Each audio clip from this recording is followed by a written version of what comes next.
How have things been going? We haven't talked to you since day one. Been busy with the other sports, right? Just a little bit. Yeah, it's good. Yeah, it's a fun team to coach. You know, it's the one thing that when you come off a season where you didn't like the results, you know, or you were short coming up with where you wanted to end up, you know, record-wise, and you lost some close games, what you usually get back is a bunch of guys that don't want to go through that again, and they're coachable, their attention to detail, their want to, it's better, you know, and that's been really refreshing. The practices have been high energy. There's back and forth competitiveness, offense, defense. Obviously, there's install going on with 2 new coordinators, so that's been fun, you know, for me to watch just the process of the offense coming together, the defense coming together. But it's a fun group to coach, you know, and you can see the growth in the returning players too. So just picturing where C.J. Bailey was a year ago compared to where he is now, and all the reps that he's had. Lex Thomas, same way. I feel really good about the 2 returning quarterbacks, and then Will Wilson's just getting better and better and better. I know that's a position most people want to hear about. But it's been fun to see, you know, and some of the new players. JJ's been a really good addition in the secondary. He's made a lot of good plays on the football. Jaron Sensabaugh doing a lot of good things in the secondary, learning a new position, playing corner and nickel for us.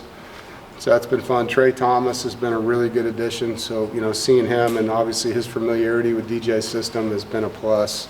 Just having that guy that can translate things to the players. The leadership, Sean Brown's done a great job leading, vocal and with his play, his effort, and practice. Hollywood Smothers on offense, Jacarius Peak, like guys that were good players are now taking it to another level leadership-wise. So that's been a critical part of the spring for our team. You mentioned the 2 new coordinators. How have you seen, particularly on the defensive side of the ball, defensive players and Coach Eliot's relationship kind of evolve as spring ball has gone on? There's kind of a feeling out period at first when you have a new coach, and from getting to know each other, you know, how you're wired, what you're about, how he teaches, and then for him, how they learn. You know, some guys are great classroom learners, some guys need to be on the field in a walkthrough, some guys need reps. And so there's that feeling out, and then for him getting to know what all the players can and can't do well, right? And then he had a base install, this is what we're going to do, and now you can see it start to kind of tweak and lean into where the players' strengths are. And this guy can do this really well, let's do this. This guy can do this really well, let's do this. And so it's been fun to see, and that's kind of what spring is when you're a new coordinator at a school, is you have a system, but your system has to evolve to fit the pieces that you have in place. And then, you know, obviously we have an opportunity to recruit a little bit after the spring. So I've been pleased with what DJ's doing, and I think the players today defensively, they made a lot of plays, so it was fun to watch. Is there that back and forth between the 2 groups? Obviously, you know, they each want to get the better of the other. Yeah, I mean, you're going against teammates, you know, and there's a lot of that back and forth competitiveness, and all of our skill on offense is back. So naturally those guys are going to come out of the gates a little faster, but the defense, you know, a lot of new guys in the secondary has played well. You know, they're doing some good things. When they give up plays, they're learning from their mistakes, and it's competitive. I mean, obviously Wesley and Noah and Dakari, there's some good receivers out there. They got to defend Justin in the tight end position. It's very competitive, you know, and I think the thing that jumps out to you is Hollywood, you know, some of the things that he's doing. The running backs in general, we have good guys that can run the football, but their protection has been really good this spring too. You see them stepping into blitzes and playing square and playing without the football better. You talked about the changes in some of the other sports that have been happening. I mean, just your thoughts on the Will Wade hire. Have you had a chance to talk to him?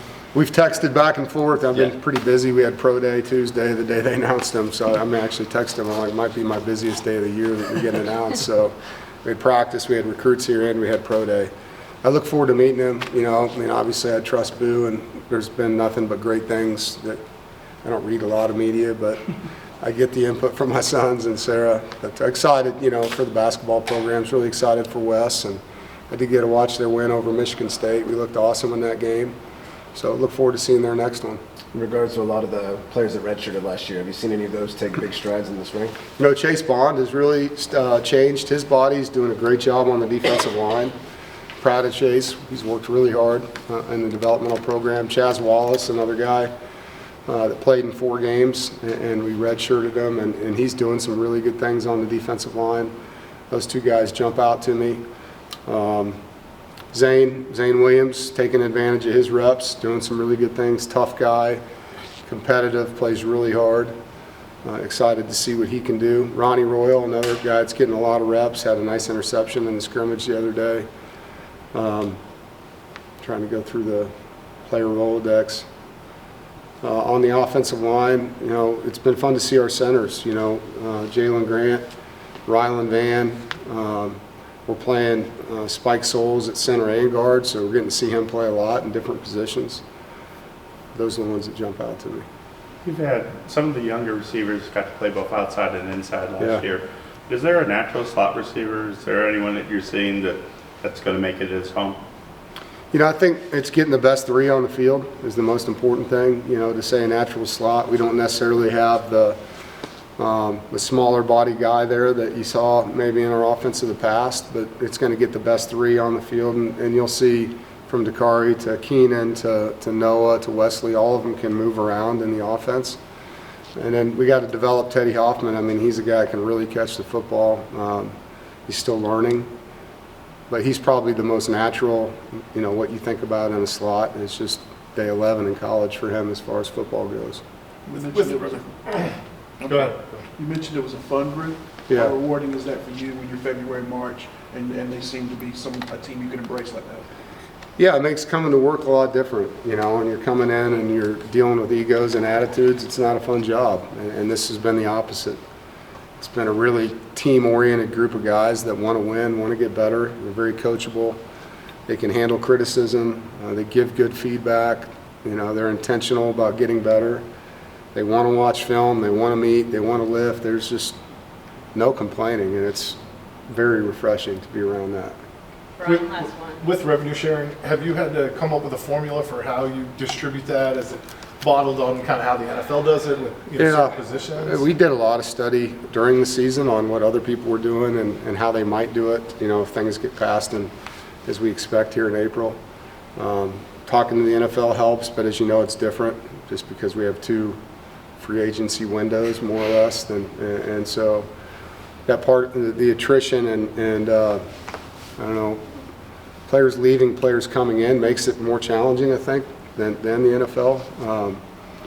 But you definitely lean on people in the business that you trust. Andy Vaughn, our GM, really, really smart guy. I trust him. I mean, he does a lot of studying with other people on the right way to do it, and works with the admin and our collective on how we're going to do it.